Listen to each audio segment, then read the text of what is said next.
दर्शको नमस्कार. मी आता पंचगंगा नदीजवळ आहे. पंचगंगा नदीजवळ असणाऱ्या गायकवाड वाडा या परिसरामध्ये गंगावेश रोडला मी आता आहे.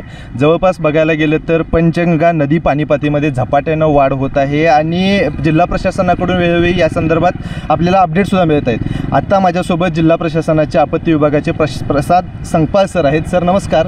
काय आता प्रशासनाकडून सूचना देण्यात आलेल्या आहेत? पाणीपातळी बघायला गेलं तर आता 37 फुटावरती आहे. 2 फूट फक्त बाकी आहे इशारा पातळी ओलांडण्यासाठी.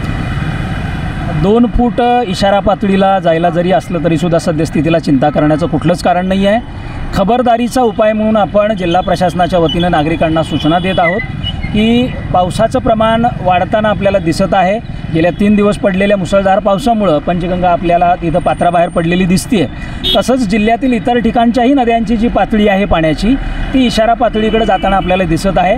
बऱ्याच ठिकाणी रस्त्यावरती पाणी आलेलं आहे, पण कुठल्याही ठिकाणी मार्ग बंद नाही आहेत. प्रत्येक ठिकाणी पर्यायी मार्ग उपलब्ध आहेत. खबरदारीचा उपाय म्हणून जिल्ह्याचे जिल्हाधिकारी, जिल्ह्याचे पालकमंत्री आणि जिल्ह्यातील सर्व नागरिकांना दक्ष राहण्याचं आवाहन केलेलं आहे. कोणत्याही स्थितीत कुठल्याही अफवांवरती विश्वास ठेवू नये. नागरिकांनी जिल्हा प्रशासनाच्या वतीने आपल्याला ज्या वेळोवेळी सूचना दिल्या जात आहेत त्या सूचनांचं आपण पालन करावं.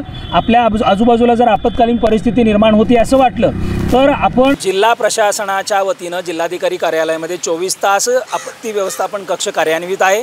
या कक्षाचं काम 24 तास चालतं. 3 पाळ्यांमध्ये इथं कर्मचारी काम करतात. या ठिकाणी 1077 हा आपला टोल फ्री क्रमांक आहे. जर आपल्या आजूबाजूला जिल्ह्यात कुठेही आपत्कालीन परिस्थिती निर्माण होती असं वाटलं तर 1077 या टोल फ्री क्रमांकावरती आपण संपर्क साधू शकता. घडलेल्या घटनेची माहितीही देऊ शकता आणि जर आपल्याला त्या ठिकाणी कुठल्या बाह्य मदतीची आवश्यकता असेल तर अशीही मागणी तुम्ही जिल्हा नियंत्रण कक्षाकडे नोंदवू शकता. अशाच नवनवीन अपडेट पाहण्यासाठी आमच्या KK न्यूज चॅनेलला सबस्क्राईब करा.